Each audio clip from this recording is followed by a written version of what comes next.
coming 2028, may posibilidad po bang tumakbo kayo? Ma'am, please! Ma'am, please!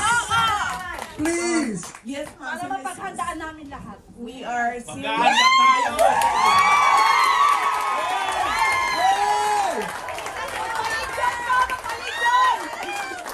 We are seriously considering, ma'am. Please!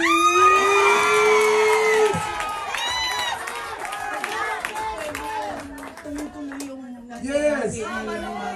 Mama, awa ka! Hindi siya Ikaw pwede lang ang pag-asa niya. Asa lang namin! Yes, I really believe that our country will be great, and I really believe. It will be with you! Hey!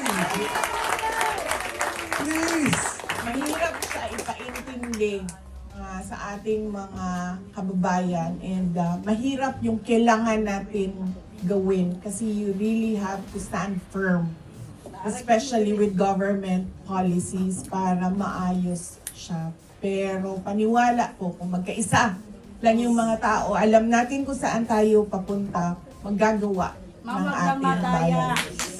Wag nang mayoy! Yes, ma'am, isa din yan sa kailangan bantayan ng mga kandidato. Kasi nung una, nagpadala siya ng pera kasi sa akin through my older brother, si Congressman Pulong. Padala siya pera. Kasi sinabihan ko yung kapatid ko, sabihin mo sa kanya, huwag na nahihiya ako. Okay naman ako kasi the moment na nag-announce si Franz Castro na meron siyang impeachment noong 2023, naghanda na rin kami. Meron na kaming kinausap na lawyer. So from that time hanggang ngayon, yung lawyers na yon, sila na yung tumututok doon. So sabi ko, wag na. Tapos sabi niya, hindi mo tinanggap ang pera ko. Sabi ko, wag na, anuhin mo na lang yan sa retirement mo. Or sa kay Kitty, or nag-aaral pa kasi yung isang kapatid ko. Or kay Amira, yung pamangkin ko na nasa kanya. Hindi, apo ko na nasa kanya. And then sabi niya na, so ayaw mo yung pera ko, hindi mo tanggapin yung pera ko, mag-abogado na lang ako sa'yo. Pwede ba yun?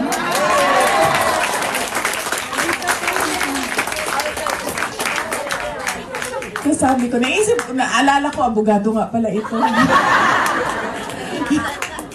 So sabi ko, mag-abogado na lang ako sa'yo. Sabi ko, syempre matanda na ba? 80 years old na. So ayaw mo na i-agitate yung matanda. Si mabilis, mainis. So sabi ko, okay. Sabi niya, hindi. Totoo, mag-abogado ako sa'yo. Sabi ko, okay nga, walang problema. Sabi ko, pipirma ka lang naman, di ba? Sabi niya, hindi. Ipapatawag ko si Franz Castro.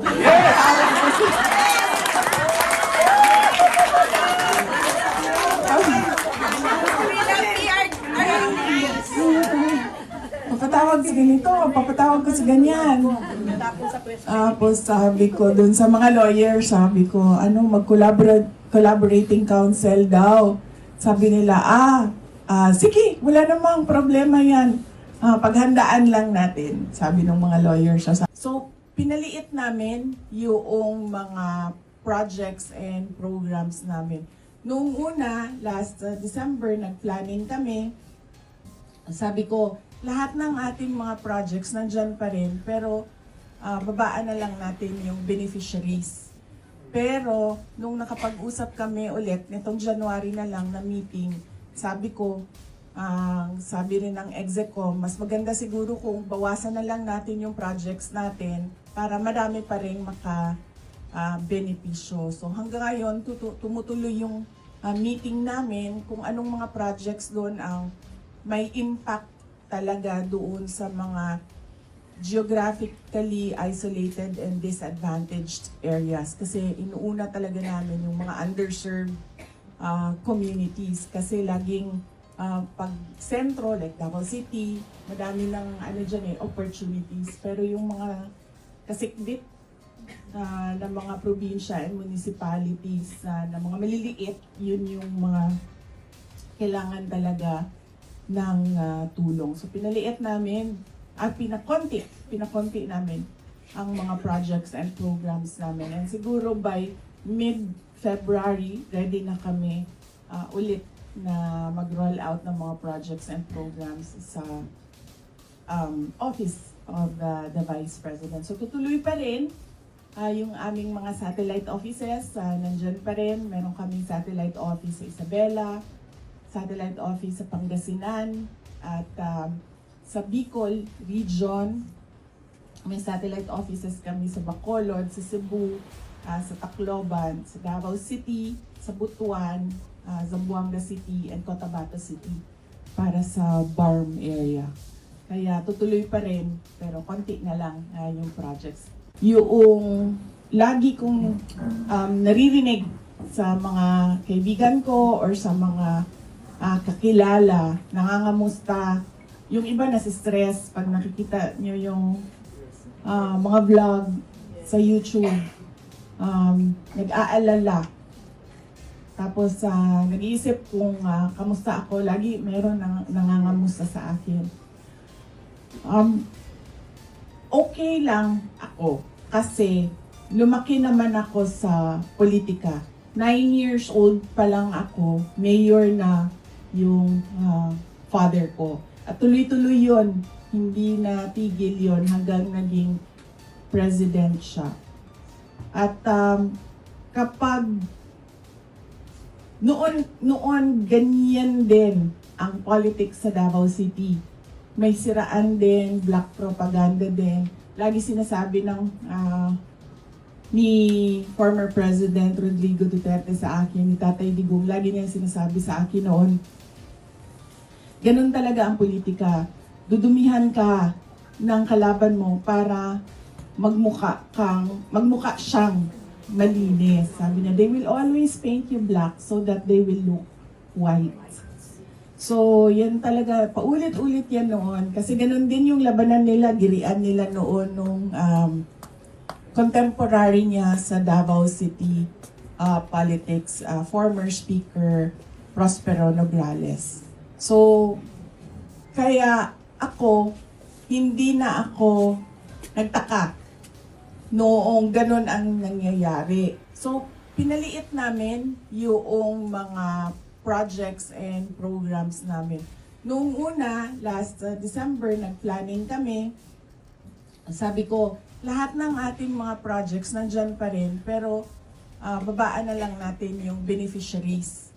Pero, nung nakapag-usap kami ulit, nitong January na lang na meeting, sabi ko, sabi rin ng Execom, mas maganda siguro kung bawasan na lang natin yung projects natin para marami pa rin benepisyo. So hanggang ngayon, tumutuloy yung meeting namin kung anong mga projects doon ang may impact talaga doon sa mga geographically isolated and disadvantaged areas. Kasi inuuna talaga namin yung mga underserved communities. Kasi laging pag sentro, like Davao City, madami ng opportunities. Pero yung mga kasikbit na mga probinsya and municipalities na mga maliliit, yun yung mga kailangan talaga ng tulong. So pinaliit namin at pinakonti namin ang mga projects and programs namin. And siguro by mid-February, ready na kami ulit na mag-roll out ng mga projects and programs sa Office of the Vice President. So tutuloy pa rin yung aming mga satellite offices, nandyan pa rin. Meron kaming satellite office sa Isabela, satellite office sa Pangasinan, at sa Bicol Region. May satellite offices kami sa Bacolod, sa Cebu, sa Tacloban, sa Davao City, sa Butuan, Zamboanga City, and Cotabato City para sa BARM area. Kaya tutuloy pa rin, pero konti na lang yung projects. This coming 2028, may posibilidad po bang tumakbo kayo? Ma'am, please! Oh, please! Please! Yes, ma'am. Para mapaghandaan namin lahat. We are Maghahanda tayo!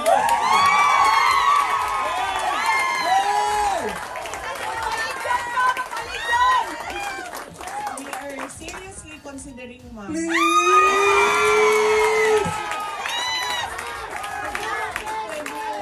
Tuloy-tuloy yung Yes! Hindi Mama, awa ka! siya pwede lang ang pag-asa yan, guys.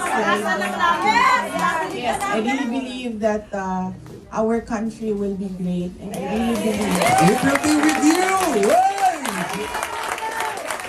Please! mahirap siya ipaintindi sa ating mga kababayan. And mahirap yung kailangan natin gawin kasi you really have to stand firm.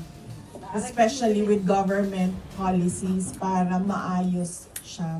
Pero paniwala po, kung magkaisa lang yung mga tao, alam natin kung saan tayo papunta, maggagawa ng ating bayan. Yes, ma'am, isa din yan sa kailangan bantayan ng mga kandidato.